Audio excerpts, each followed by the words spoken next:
అండి, నేను మీ దేవిని. Welcome back to Devi Naidu blogs. ఇవేంటంటే అమ్మ వాళ్ళు ఇవి పార్సల్ అయితే వేసారండి ట్రాన్స్పోర్ట్కి. వాళ్ళు నాకు ఏమైనా పంపించాలనుకుంటే కనుక ఇలా ట్రాన్స్పోర్ట్లోనే ఐటమ్స్ అన్నీ వేసి పంపిస్తారు. ఇలా అంటే ఆల్రెడీ 2 బ్యాగ్స్ రైస్ అయితే ఉంది. రైస్ నేను మీకు పక్కకు పెట్టేశాను. ఖాళీ మిగతా ఐటమ్స్ ఇవి వేరుగా అమ్మ అయితే ప్యాక్ చేసింది. అవి ఏంటనేది మీకు చూపిద్దామని వీడియో తీద్దామని ఒకసారి చూపిద్దాం అనుకుంటున్నాను. ఇవన్నీ స్వయాన ఇంట్లో అదే మనకి పొలంలో పండినయేనండి. అంటే కొన్నవైతే మ్యాక్సిమం ఉండవు అనుకుంటున్నాను. అన్నీ ఇంట్లో పండినయే పంపిస్తాను అమ్మ అని చెప్పింది అమ్మ. ఇవేంటో ఒకసారి అయితే చూద్దామండి.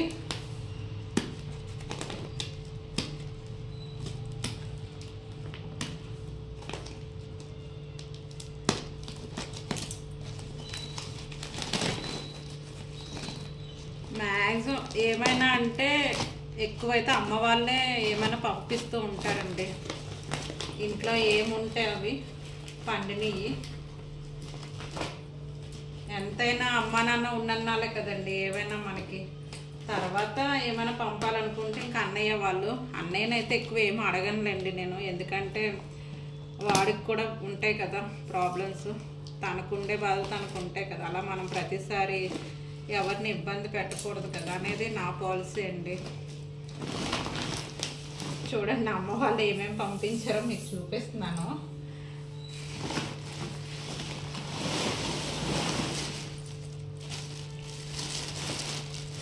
వేరుశనక్కాయలండి. ఇవి పొలంలో పండినయే వేరుశనక్కాయలు. తెలుసు కదా మీకు, అందరూ పల్లీలు అంటారు ఇక్కడ. ఇవి పిల్లలకి వేయించి పెట్టడం కోసమని అమ్మ వేసి పంపించింది. ఇవి ఉంటాయి ఎన్నో, మరి ఎన్ని కేజీసో తెలీదు. ఇదిగోండి ఎంత అయితే పంపించింది. వాటితో పాటు ఇంకా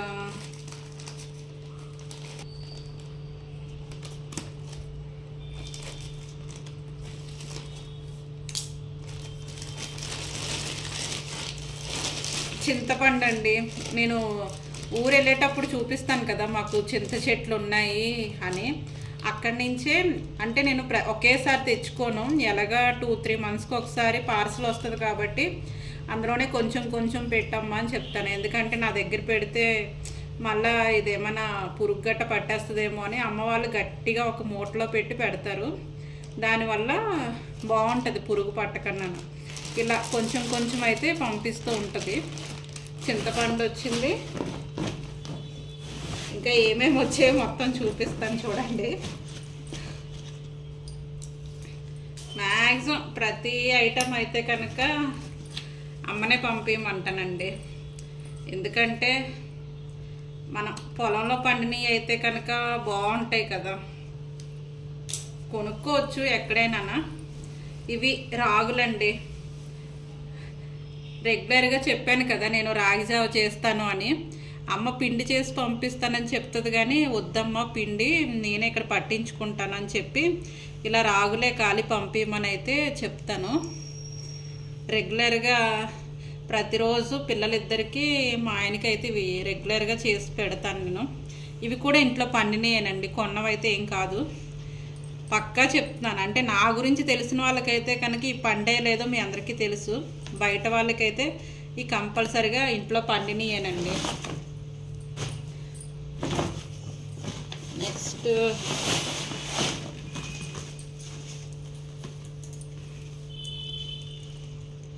ఏకయ్యి ఇలాగే మొత్తం ప్యాక్ చేసి అయితే పంపిస్తుందమ్మా. అంటే అమ్మ నాన్నది అమ్మ ఇద్దరును. మినప్పప్పు ఇది పొలంలో పండింది. ఇది కూడా మంచిగా పట్టించి పంపిస్తుందండి అమ్మ. అంటే ఇది నాకు ఒక 2 మంత్స్ వస్తుందిలేండి పప్పు. అలాగన్నా చెప్పాను కదా 2-3 మంత్స్కి ఒకసారి పంపించే పార్సల్లోని ఎంత వీలైతే అంత అన్నీ పంపిస్తూ ఉంటారు. మినప్పప్పు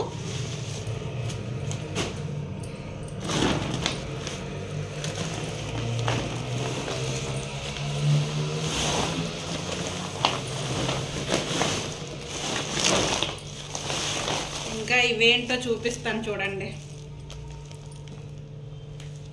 నేను ఓన్లీ 2-3 ఐటమ్లు చెప్తానండి, కానీ అమ్మ అయితే మళ్ళీ నేను ఎక్కడ ఇబ్బంది పడతానా అని ఒక దగ్గర ఒక 10 ఐటమ్లైనా పంపిస్తూ ఉంటుంది.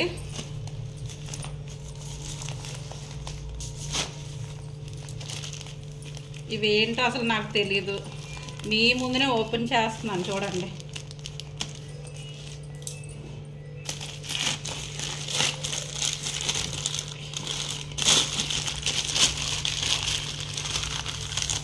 ఇవి వేరుగా కొత్త బియ్యం అండి. కొత్త బియ్యం అంటే ఈ ఇయర్లో పండినయే ఒక కొన్ని పంపించింది. ఎందుకంటే మన వాళ్ళందరికీ సంక్రాంతి పండుగ చాలా బాగా చేసుకుంటాం కదా, ఏంటంటే కొత్త బియ్యంతో పరమాన్నం వండాలన్న ఆలోచనతో అందుకోసమని ఈ రైస్ అయితే కొన్ని కొత్త బియ్యం పట్టించి పంపించిందండి అమ్మ. ఇగోండి కొన్ని పరమాన్నానికి సరిపడగా అయితే పంపించింది ఈ వేరుగా. అంటే ఇప్పుడు మనం రెగ్యులర్గా రైస్ తినేటివి ఇవి ఒకటి కాదు, ఎందుకంటే ఇప్పుడు పండినవి మళ్ళీ మనం దగ్గర ఒక 6-7 నెలల వరకు ఇవి మనం తినడానికి అవ్వదు, ఎందుకంటే అన్నం మెత్తగా అయిపోతుంది, తినడానికి అంత బాగోదు. ఖాళీది ఏంటంటే సంక్రాంతి కోసం పరమాన్నానికి ఈ రైస్.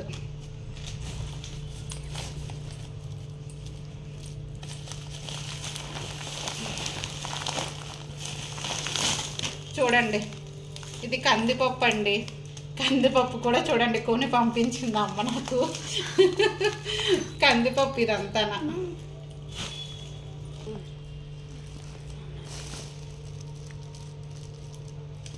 ఇవేంటంటే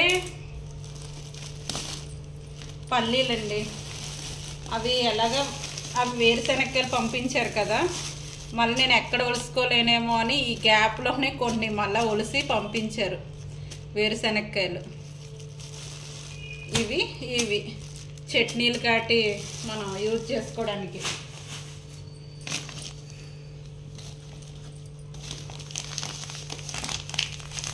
ఇగోండి పంచదార కూడా పంపించింది అమ్మ. అంటే వాళ్ళకి రేషన్లో ఇస్తారు, అవి మరి వాడుకొని మిగతావి నాకు పంపించింది. ఒక ప్యాకెట్ అయితే వేసి పంపించింది. ఇవి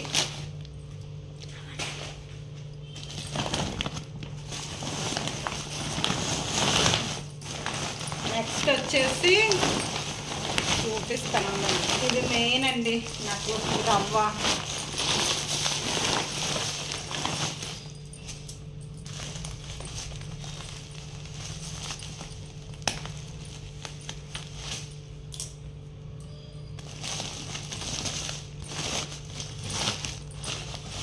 ఇది ఇడ్లీ రవ్వ అండి.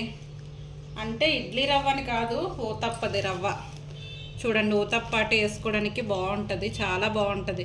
అలాగే దీంతో ఉప్మా కూడా చేసుకోవచ్చు, ఎక్స్ట్రాడినరీగా ఉంటుంది టేస్ట్. అందుకోసమని ఈ రవ్వ కొంచెం ఎక్కువే పంపిస్తుంది అమ్మ.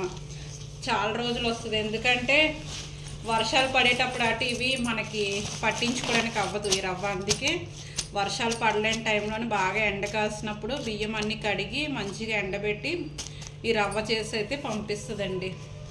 ఇవన్నీ ఇప్పుడైతే అమ్మ పంపించిన ఐటమ్స్ ఇవన్నీ. చూడండి ఇన్ని కానీ పార్సల్ వచ్చాయి నాకు. పార్సల్కి ఏమి ఎక్కువ అమౌంట్ ఏమి అయిపోలేదండి, దగ్గర అయితే ఒక 320 రూపీస్ అయింది వీటికి. రైస్ ఏమో ఒక 1 వీక్ ముందే వేసిందమ్మ పట్టించిన వెంటనే, మళ్ళీ నాకు ఎక్కడ రావడం లేట్ అవుతుందని. ఎక్కువేం అయిపోదండి. మ్యాక్సిమం మనం ఇలా ట్రైన్లో తెచ్చుకునే కన్నా ఇలా పార్సల్ యూజ్ చేసుకోవడం వల్ల చాలా మంచిది. ఇప్పుడు ట్రైన్లో అనుకోండి మనం ఆ మోసే వాళ్ళకే అయిపోతాయి ఒక 500 ఒక 1000 రూపాయల వరకును. అదేదో మనం ఇలా పార్సల్కి వేసుకుంటే ప్రతి ఐటము చాలా ఇబ్బంది లేకుండా వస్తాయి. దగ్గర నేనైతే ఒక 10 ఇయర్స్ బట్టి ఇదే ఫాలో అవుతున్నానండి. మీకు కూడా నచ్చితే ఇలా పార్సల్లో తెప్పించుకోవడం ప్రతి ఐటమ్ని చూడండి, మీకు కూడా నచ్చితే.